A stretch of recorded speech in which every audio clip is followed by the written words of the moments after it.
Does that scare you to get older? Nah. I love getting older.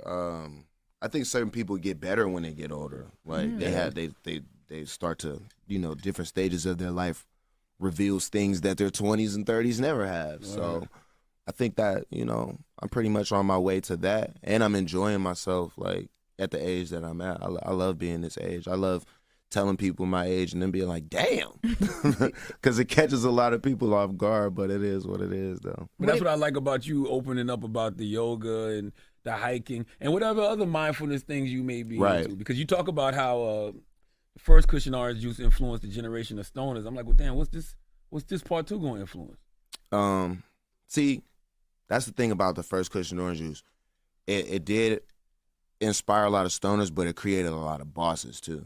A lot of people bossed up and did things on their own and put their teams on, and they're successful now based off of listening to Kush or that era.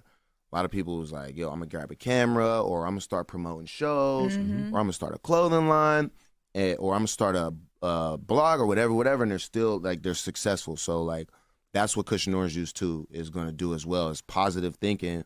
It ain't so it's gonna spark, a lot of bosses, a lot of young players, and a lot of women who boss up as well and expect, the same from, you know what I mean? So it's just gonna create a really cool energy for people to create in. That's what I want. You said getting older, you getting better at things. What have you gotten better at? Physically, I've gotten better.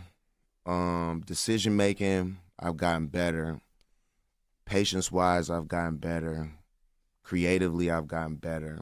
And just as an all-around like human being, like that's my main focus. Like when I was younger, I was focused on being the best artist or the best performer or the flyest nigga. Like now I just care about being a dope human being, like, and being happy for that day. Like that's all I care about. As long as I'm happy at this moment and this day, I'm good. And I try to live every day like, well, not try to live every day, I do live every day like that. Since you, there are people that are younger than you, just in music, that I'm sure call you about different things, because creatively, your music does inspire people, like you mentioned. But like, just as a dad and in a relationship, a lot of your stuff is public. Like I saw a conversation, an interview where I think it was Amber. She was talking about you guys had to sit down, Sebastian, have a conversation. He found her OnlyFans or something like that.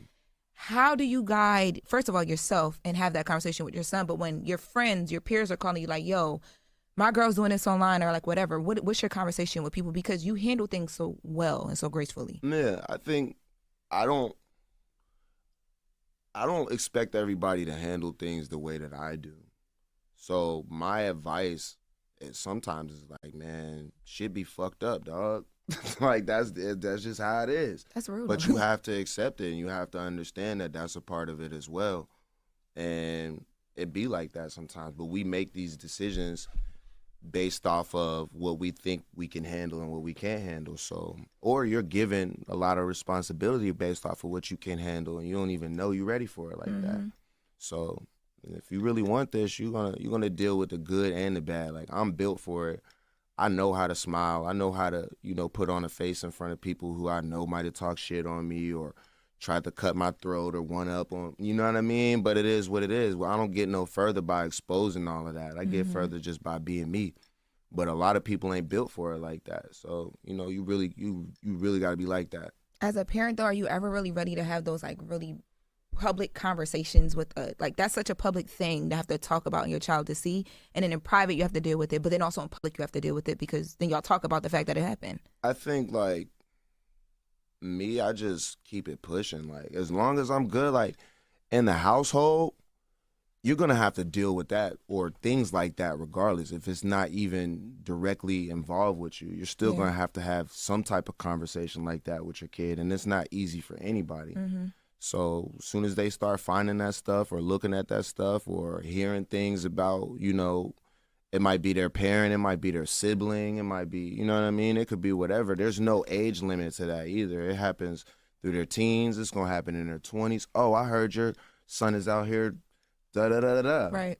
I don't even know what that's like yet, but we go through the stages. Every parent's going to go through the stage. But as far as publicly, I don't live my life for the public, so I don't even consider that when I'm making my moves. I don't care. Like I don't hear it. I don't digest it.